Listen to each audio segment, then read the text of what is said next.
texto é Mateus capítulo 9, versículos 35 a 39. Ok? Abriram? E percorria Jesus todas as cidades e povoados, pregando o evangelho do reino, ensinando nas sinagogas e curando toda espécie de enfermidade das pessoas. Vendo ele as multidões, compadeceu-se delas, porque estavam aflitas e exaustas, como ovelhas que não têm pastor. Dirigiu-se então aos discípulos. A seara, na realidade, é grande, os trabalhadores são poucos. Rogai, pois, ao Senhor da seara, que mande trabalhadores para a sua seara. O que é que você está falando, Libras aí? Qual que é o capítulo? É 9. 9. Vou recitar de novo, porque vocês não estão prestando atenção, tá?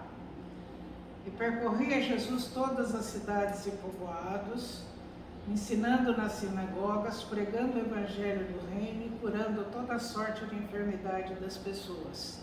Vendo ele as multidões, compadeceu-se delas, porque estavam aflitas e exaustas como ovelhas que não têm pastor. Dirigiu-se então aos discípulos. A seara, na realidade, é grande e os trabalhadores são poucos. Rogai, pois, ao Senhor da seara, que mande trabalhadores para a sua seara.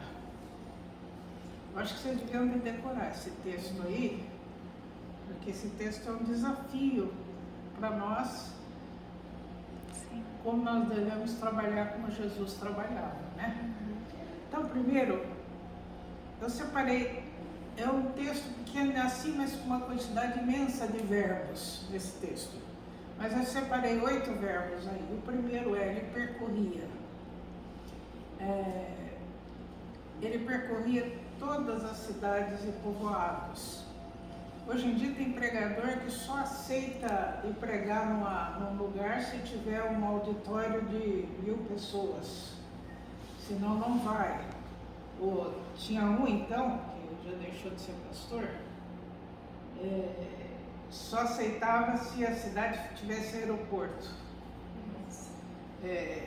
Então um monte de exigências assim. Jesus não tinha essas exigências. Ele ia nas cidades grandes, como ele percorria os povoados também, aqueles povoados onde a vila parece o jogo da velha, né? Tem 2 ruas para cá e 2 para cá, né? Hashtag. Jesus não escolhia lugar, ele percorria tudo. Então esse é o primeiro verbo, percorrer. O segundo e o terceiro, ele pregava e ensinava. Pregar é diferente de ensinar. Pregar, você chega numa tribuna, você fala para todos, quem entendeu, entendeu, quem não entendeu, paciência, quer ouçam, quer deixem de ouvir, saberão que esteve no meio deles um profeta. Acabou. Isso é pregar.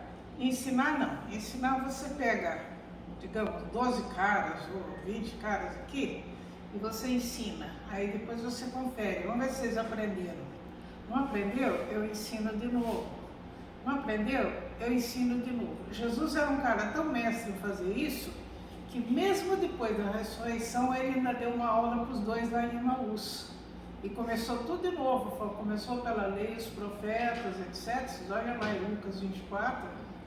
Ele fala que ele começou pela lei, os profetas e ensinou tudo de novo. Ele era muito paciente para ensinar, né? Então, ele ensinava não só nas sinagogas, ele ensinava no barco, ele ensinava onde ele pudesse, ele ensinava, né? E o quarto verbo, ele curava. Ele curava toda sorte. Tem uma das traduções que é interessante, ele diz que curava as doenças e enfermidades das pessoas. Até hoje eu não sei que diferença que tem doença e enfermidade. Mas na nova tradução curava toda sorte de enfermidades das pessoas. Então esse é o quarto verbo, Jesus curava. Mas aí vem o quinto verbo. Ele viu as multidões. Ver não é o mesmo que olhar as multidões. quando você olha, tá 5 mil pessoas ali e tal.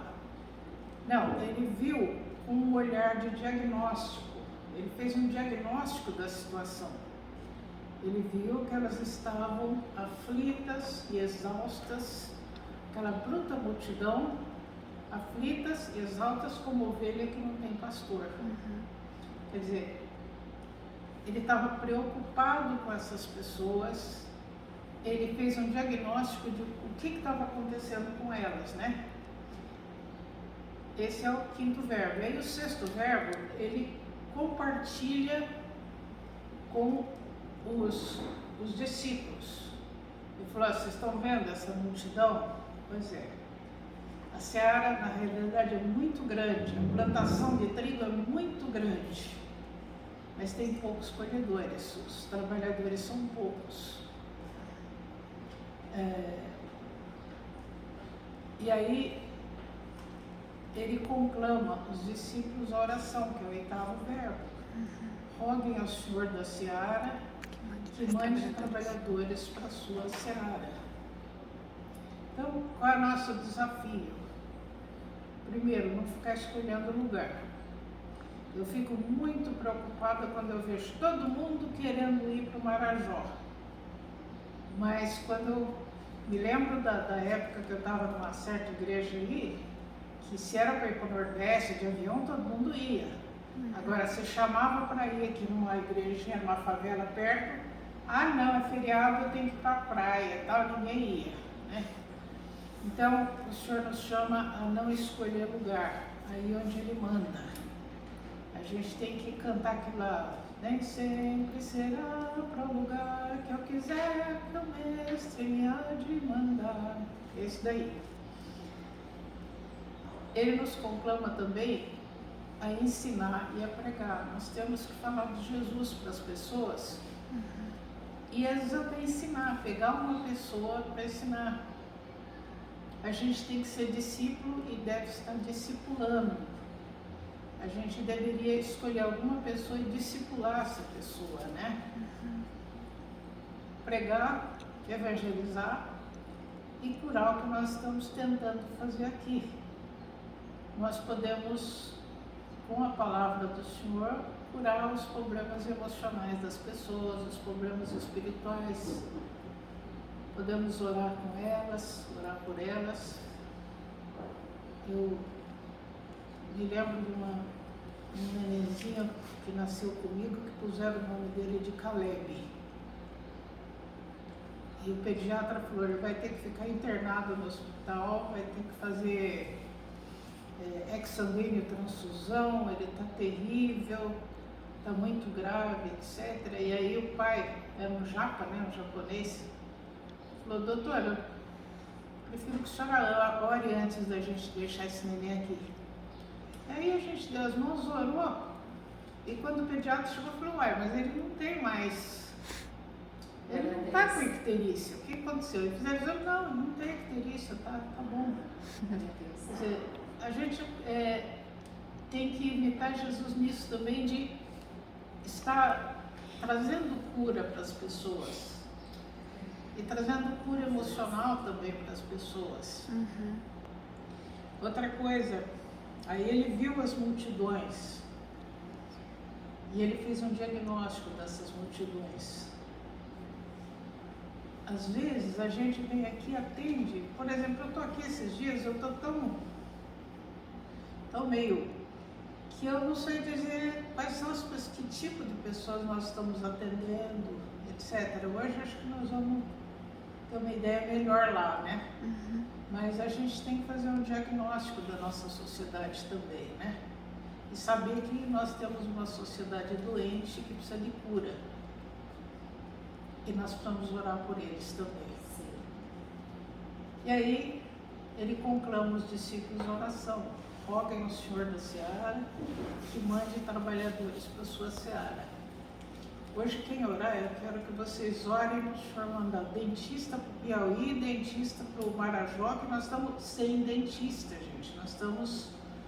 eu estou atrás dela, ver se eu levo ela, mas só ela não, precisa levar mais. Só mais 2 ainda. Então, rogar ao Senhor da Seara que mande trabalhadores para a sua seara, que mande mais médico, que mande um farmacêutico para me ajudar, porque tá bravo o negócio lá. Gente, eu estou cansada de tanto trabalhar, você não calcula. A farmácia ficou cheia, que não dava para a gente entrar dentro da farmácia. Aqueles sacos correndo tudo misturado. Eu tinha que separar o que dava para aproveitar e o que estava fora de data, o que a gente usa e o que a gente usa para doar. Então, vamos rogar ao Senhor da Seara que mande trabalhadores para o projeto servir. Amém. Porque nós estamos precisando. Estamos precisando de protético, tem uma candidata já, graças a Deus. O que a gente puder, a gente ajuda. E é isso daí. Amém. E, se possível, memorizem esse texto aí, viu? É facinho, gente, são só 3 ou 4. Foi como resposta de oração esse texto. Doutora, foi confirmação. Foi, a gente estava falando isso, eu falei isso ontem para Isa, que anteontem. Senta aqui porque eu não escuto. Eu tô surda, gente. Eu tô velhinha. Vem cá. Chegou um paciente que estava numa situação bem crítica e complicado, e a gente não podia ajudar muito, né? Eu fiz a receita, ele falou pra mim, já vinha com a receita do postinho, que lá também não tinha medicamento, e a gente não tinha a medicação que ele precisava, que na hora eu parei aqui sozinha e falei assim, o que o senhor quer que a gente faça por essas pessoas? O que o senhor quer de mim aqui? Porque eu tô me sentindo um pouco frustrada por não conseguir ajudar como eu achei que eu deveria ajudar. E eu tava, né, eu comentei isso contigo, a gente também conversou um pouquinho isso ontem, e agora como resposta, né, a professora Célia falando, acho que é mais do que atendimento médico, é orar por essas pessoas, é amar essas pessoas, é cuidar delas. E eu tava pedindo para Deus me responder, e hoje Ele, através da vida dela, tá me respondendo, porque às vezes a gente vem com aquele foco de trabalhar como médico, né, fazer a receita, atendimento e resolver como dentista, e esquece que tem algo muito maior do que isso, né, eu pelo menos... Foi uma confirmação muito grande, Foi, doutora. A palavra do Ontem eu conversando com a Laila, com as meninas, a Laila ainda foi maior confirmação, porque a gente falou, hoje de manhã, né, Laila? A gente falou assim, que às vezes é tanto trabalho que eu paro e falo, não, a gente tem que entender o porquê estamos aqui, entendeu? Qual é a nossa prioridade? É levar o amor de Deus e como consequência a gente leva a nossa profissão. Na hora que a gente estava escovando, escovando o dente, a gente lembra a disso. gente tem que falar mais de Deus, aí a gente combinou, olha como que é confirmação do Senhor. A gente confirmou, de nada é funcional a gente falar isso. A gente falar, vamos lembrar que o amor de Deus cura. Entendeu? Então, às vezes a gente vem tanto com sede de atender, de arrancar o dente, e assim, orar pela pessoa. E falar pra ela, olha, a gente tá aqui pelo amor de Deus. Isso. Entendeu? A graça dele que nos trouxe até aqui. É ele que tá te dando isso. E isso é uma coisa que dá pra falar assim no começo do atendimento também, né, doutora? A gente não fica... Eu com a Laila tava falando, quantos que a gente não falou? Às vezes ele precisa, com certeza ele precisa do atendimento odontológico e médico, mas ele precisa mais ainda de uma oração. Eu me lembro que eu estava na Amazônia, a senhora, ela chorava muito. Ela morava num flutuante. Flutuante, eles fazem uma casa de palafita. Ali, né? E ela levantou cedo para fazer o café e o neném de 3 ou 4 anos estava na rede. Ela deixou ele dormindo na rede e foi fazer o café. Quando ela voltou, o menino não estava na rede. Não estava, procurou por tudo quanto é canto. Já fazia 3 anos disso, nunca mais acharam o menino. Provavelmente ou ele caiu no rio ou ele chegou na porta lá e uma sucuri pegou. O que aconteceu, né? Agora, o que eu ia dar para ela? Um calmante? Ia resolver alguma coisa?